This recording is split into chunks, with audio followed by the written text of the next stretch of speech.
Ketika Ratu Balkis melihat lantai, dia mengira itu adalah air.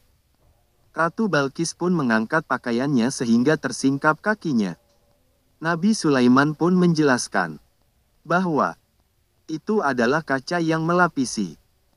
Setelah itu Ratu Balkis takjub dan beriman. Ratu Balkis selalu menunjukkan ketawahidan dan mengakui kenabian Nabi Sulaiman alaihi salam.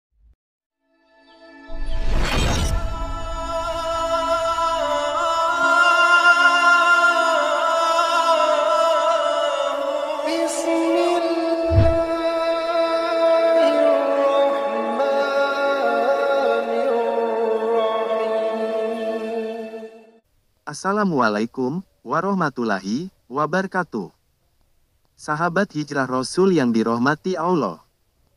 Al-Quran mengabadikan ungkapan Ratu Saba atau Ratu Balkis yang akhirnya beriman dan mengakui kebesaran Allah setelah mendapati megahnya istana Nabi Sulaiman alaihi salam. Ungkapan Ratu Saba itu terdapat pada surat An-Naml ayat 44 yang artinya, dikatakan kepadanya, masuklah ke dalam istana. Maka tatkala dia melihat lantai istana itu dikiranya kolam air yang besar, dan disingkapkannya kedua betisnya. Berkatalah Nabi Sulaiman, sesungguhnya dia adalah istana licin terbuat dari kaca. Berkatalah Balkis, ya Tuhanku, sesungguhnya aku telah berbuat zolim terhadap diriku, dan aku berserah diri bersama Sulaiman kepada Allah Tuhan semesta alam. Kala itu negeri Saba terkenal sebagai negeri yang kaya dengan potensi alamnya. Negeri itu dipimpin oleh seorang ratu. Banyak riwayat menyebutkan bahwa nama ratunya adalah Balkis atau disebut Ratu Saba. Dia memiliki kekuasaan yang sangat luas. Ratu Saba adalah seorang wanita yang cantik, cerdas, dan mendapatkan kepercayaan yang tinggi dari rakyatnya. Di bawah kepemimpinannya, rakyat negeri Saba hidup sejahtera. Ratu Balkis telah mengetahui bahwa Nabi Sulaiman bukan saja seorang raja, melainkan juga sebagai utusan Allah yang memiliki kekuasaan yang sangat luas. Bahkan manusia dan jin tunduk padanya. Setelah Ratu Saba mendapatkan surat dari Nabi Sulaiman yang dibawa burung hudhud, yang isinya adalah sebuah seruan dari Nabi Sulaiman, agar Ratu Saba tidak sombong dan agar menjadi seorang muslim. Sebagaimana yang terdapat pada Al-Quran surat An-Naml ayat 30-31. Ratu Balkis pun mengadakan pertemuan dengan para penasehat dan pembesar di kerajaannya.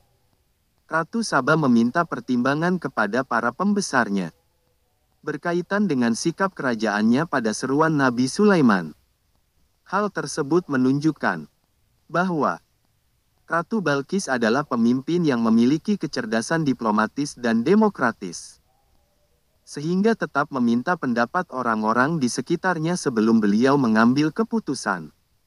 Kemudian dalam pertemuan tersebut, terdapat pembesar atau penasehat kerajaan yang menyarankan untuk melawan kerajaan Nabi Sulaiman. Tetapi Ratu Balkis menyadari bahwa kerajaan Nabi Sulaiman memiliki pasukan yang jauh lebih besar dan kuat.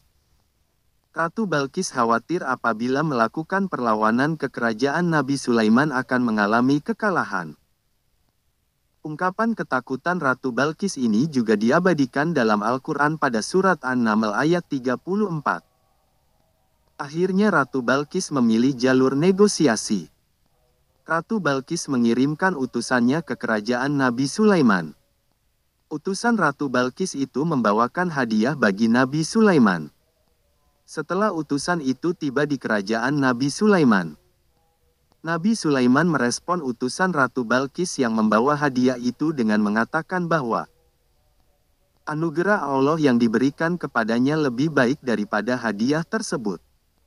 Sebenarnya hadiah ini juga sebagai ujian dari Ratu Balkis kepada Nabi Sulaiman. Apakah Nabi Sulaiman itu benar-benar nabi atau hanya seorang raja yang haus harta? Ternyata Nabi Sulaiman tak silau dengan harta yang dihadiahkan oleh Ratu Balkis tersebut.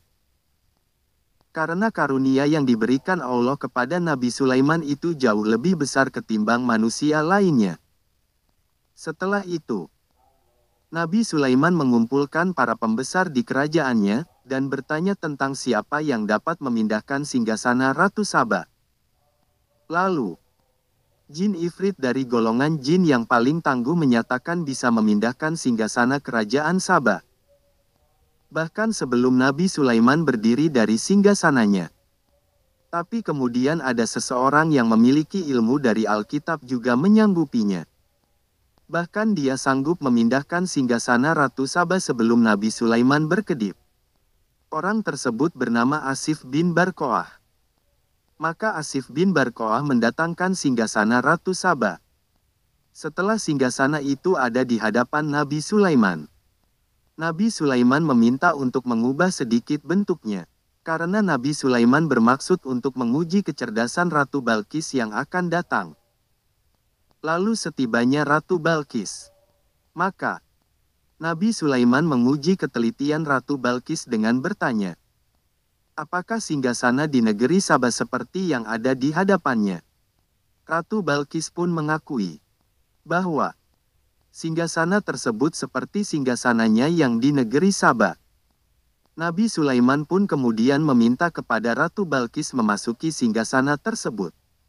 Ada riwayat yang menyatakan bahwa Nabi Sulaiman memerintahkan pasukannya untuk membangun istana dari permata kaca seperti air putih. Di bawah lantai kaca yang sangat jernih tersebut dapat terlihat air dan ikan-ikan. Nabi Sulaiman melakukan ini agar Ratu Balkis memiliki rasa hormat terhadapnya, dan agar mengukuhkan bahwa Nabi Sulaiman adalah seorang utusan Allah. Ketika Ratu Balkis melihat lantai, dia mengira itu adalah air. Ratu Balkis pun mengangkat pakaiannya sehingga tersingkap kakinya. Nabi Sulaiman pun menjelaskan bahwa itu adalah kaca yang melapisi. Setelah itu, Ratu Balkis takjub dan beriman.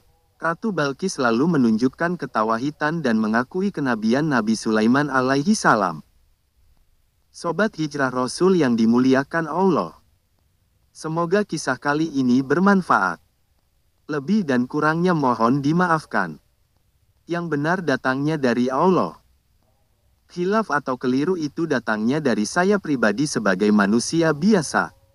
Assalamualaikum warahmatullahi wabarakatuh.